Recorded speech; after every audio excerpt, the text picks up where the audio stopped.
Friends, हम लोग का क्लास तो 12th का चल रहा था, लेकिन फिर से लॉकडाउन होने की वजह से क्लास जो है 11 से लेकर के 16 तक क्लोज है।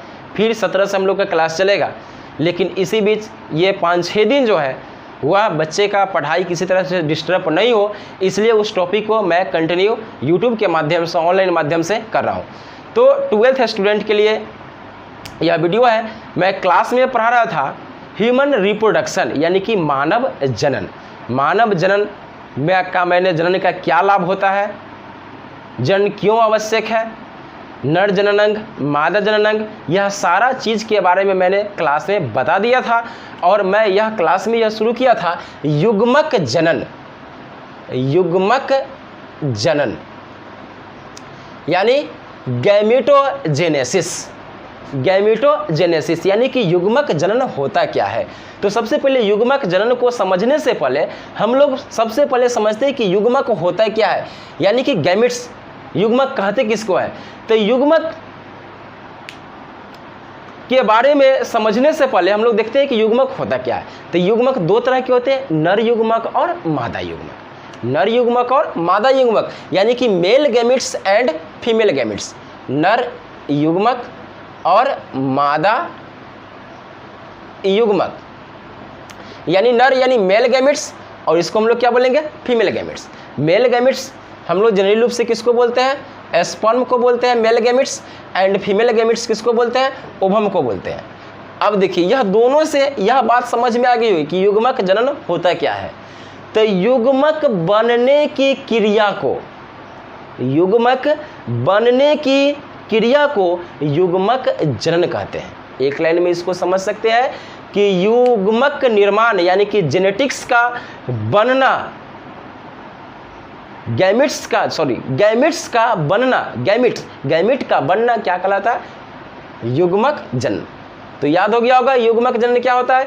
एक लाइन में कोई पूछे कि युग्मक जनन होता है क्या है, तो बोलेंगे कि वैसी प्रक्रिया जिससे युग्मक का क्या होता है? निर्माण होता है, उस प्रक्रिया को हम लोग क्या कहते हैं? युग्मक जनन। यानी कि युग्मक बनने की क्रिया को युग्मक जनन कहते हैं। अब युग्मक कितने तरह के होते हैं? तो दो तरह के युग्मक होते हैं, नर युग्मक और मादा युग्मक। नर युग्मक हम लोग किसको बोले थे? स्पर्म को बोले थे। मादा युग्मक किसको बोले थे? ओवम को बोले थे।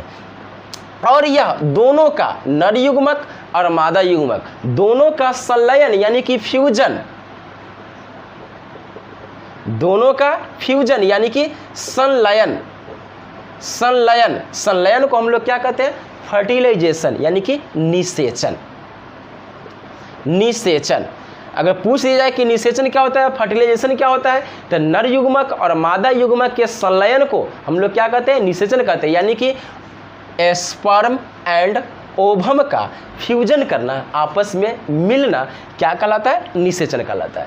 तो हम लोग देखते हैं कि नर युग्मक यानी कि मेल गैमेट्स का निर्माण होता है, तो होता कहाँ है? ये तो देख लिए कि युग्मक जनन क्या होता है। तो युग्मक बनने की क्रिया को हम लोग क्या कहते हैं? युग्मक जनन कहते हैं। तो नर युग्मक कहाँ बनता है? तो नर युग्मक के बारे में मैंने बताया था कि नर युग्मक जो होता है उसका निर्माण टेस्टिस में होता है। क्या चीज़ में होता है? टेस्टिस में होता है, यानी कि वृषण में होता है। पुरुषों में वृषण की कुल संख्या 2 होती है। उसी वृषण में होता है क्या कि कई छोटे छोटे कोष्ठक होते हैं जिसको हम लोग सेप्टा बोले थे, और उसी कोष्ठक में कई नलिकाएं मिलकर के अधिवृषण बनाती है जिसको एपिडिडाइमिस बोलते हैं। तो टोटली रूप से अगर पूछा जाए कि नर युग्मक का निर्माण यानी कि मेल गैमेट्स का निर्माण कहाँ होता है, स्पर्म का निर्माण कहाँ होता है, तो वो होता है टेस्टिस में यानी कि वृषण में। यानी कि वृषण में युग्मक बनने की क्रिया को हम लोग क्या बोलेंगे? युग्मक जनन। तो यह क्लियर हो गया कि आखिर जो हम लोग का नर युग्मक बनता कहाँ है, तो नर युग्मक बनता है हम लोग का वृषण में बनता है। अब देखते हैं हम लोग मादा युग्मक। तो मादा युग्मक मैंने बोला किसको? मादा युग्मक हम लोग बोलते हैं ओवम को।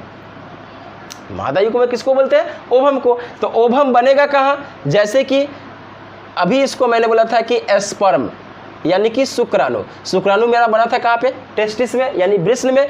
तो ओवम मादा युग्मक क्या है मेरा? मादा युग्मक ओवम है। तो यह बनेगा कहाँ? यह बनेगा ओवरी में, जिसको हिंदी में हम लोग क्या बोलते हैं? अंडाशय। तो ओवम कहाँ बनेंगे? तो ओवम बनेंगे ओवरी में। तो अब बताइए कि जैसे ओवम में यानी ओवरी में ओवम बनने की क्रिया, ओवरी में ओवम बनने की क्रिया को ही हम लोग क्या कहते हैं, युग्मक जनन। क्लियर। तो युग्मक जनन मतलब दोनों में, दोनों युग्मक है, या तो ओवरी में बने या टेस्टिस में बने, लेकिन बनेगा क्या, युग्मक बनेगा। तो युग्मक बनने की क्रिया ही क्या कहलाएगा, युग्मक जनन। तो यह समझ गए कि नर युग्मक का निर्माण कहाँ होता है, तो नर युग्मक का निर्माण जो होता है वह टेस्टिस में होता है, वृषण में होता है। और मादा युग्मक का निर्माण कहाँ होता है, तो मादा युग्मक का निर्माण जो होता है वह ओवरी में होता है, अंडाशय में होता है। इसलिए कहा जाता है कि नर जनन अंग, एग्जाम में पूछ दिया जाए कि नर जनन अंग किसे कहते हैं, तो वह नर जनन अंग जो होता है वह किसको कहते हैं, वृषण को कहते हैं। क्यों, क्योंकि इसमें स्पर्म का निर्माण होता है। इसलिए अगर पूछा है कि मादा जनन अंग किसे कहते हैं, तो मादा जनन अंग जो होगा हम लोग का क्या हो जाएगा, ओवरी। क्यों ओवरी को कहते हैं, क्योंकि इसमें ओवम का क्या होता है, निर्माण होता है। और यही ओवम और स्पर्म दोनों फ्यूज्ड करके फर्टिलाइजेशन, निषेचन क्रिया करते हैं, और फिर वह चल के जनन की क्रिया में क्या होता है, संपन्न होता है। तो यह बात समझ में आ गई होगी। अब बोलते हैं हम लोग इसे पढ़े होंगे दो तरह के, यानी कि शुक्र जनन, शुक्र जनन और अंड जनन। यह दोनों मैंने क्लास में लिखा दिया था।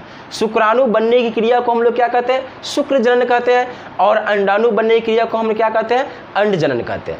यह दोनों टाइप क्लास में पढ़ा दिया गया था। हम लोग हेडिंग दे रहे थे निषेचन का। तो निषेचन के बारे में भी हम लोग समझते हैं कि निषेचन होता क्या है।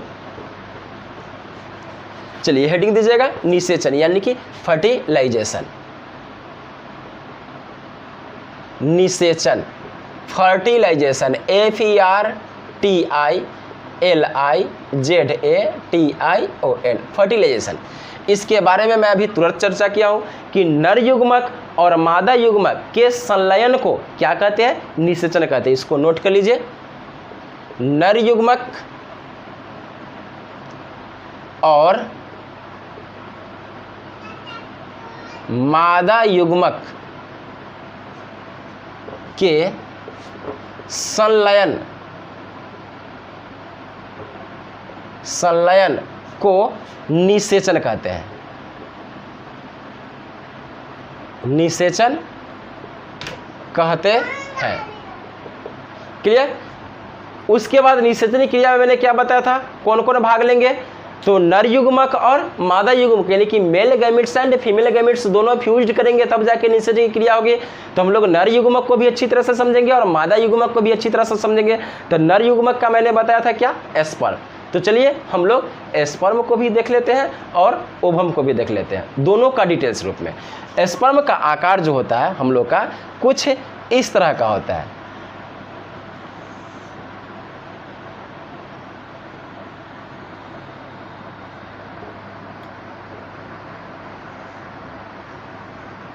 कुछ इस तरह का होता है। इसका यह शीर्ष हो जाता है, इसमें केंद्रक हो जाएगा। देखिए बिल्कुल एकदम मछली की तरह इसका 3 खंड होते हैं। इसको हम लोग बोलते हैं अग्रभाग, इसको हम लोग बोलते हैं मिडिल भाग, और नीचे वाला को हम लोग बोलते हैं टेल यानी कि पूंछ। इसको हेड, इसको हम लोग क्या बोलते हैं, टेल। तो स्पर्म की मुख्यतः 3 खंड होती है, सबसे ऊपर वाला भाग, बीच वाला भाग और टेल यानी कि पूंछ। अब यह क्या होता है कि यहां पे जो हम लोग देखें, यहां पे जो होता है हम लोग का माइटोकॉन्ड्रिया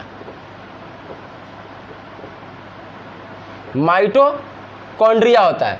अब माइटोकॉन्ड्रिया करता है क्या है, यहां पे यह न्यूक्लियस होता है, यह इसका सिर हो गया। तो माइटोकॉन्ड्रिया का काम क्या होता है कि माइटोकॉन्ड्रिया जो है मेनली रूप से एनर्जी का काम करता है, यानी कि माइटोकॉन्ड्रिया अपने अंदर एनर्जी को स्टोर करके रखता है। और जब जीवों को जरूरत पड़ती है एनर्जी का तो माइटोकॉन्ड्रिया उसको प्रोड्यूस करता है, यानी कि निकाल करके उसको देता है। तो चूंकि स्पर्म है तो इसको भी चलने के लिए क्या चाहिए, एनर्जी चाहिए, तभी तो यह आगे की ओर ग्रोथ करेगा, आगे की ओर बढ़ेगा, जाएगा।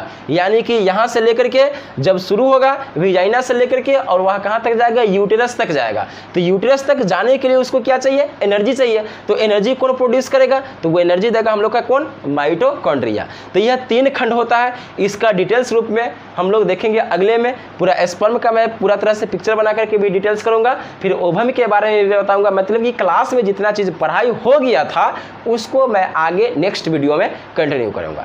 तब तक के लिए चैनल को अधिक से अधिक सब्सक्राइब कीजिए, वीडियो को लाइक कीजिए और अपने फ्रेंड्स के बीच शेयर कीजिए, ताकि यह लॉकडाउन की स्थिति में भी किसी की पढ़ाई पूरी तरह से बाधित न हो।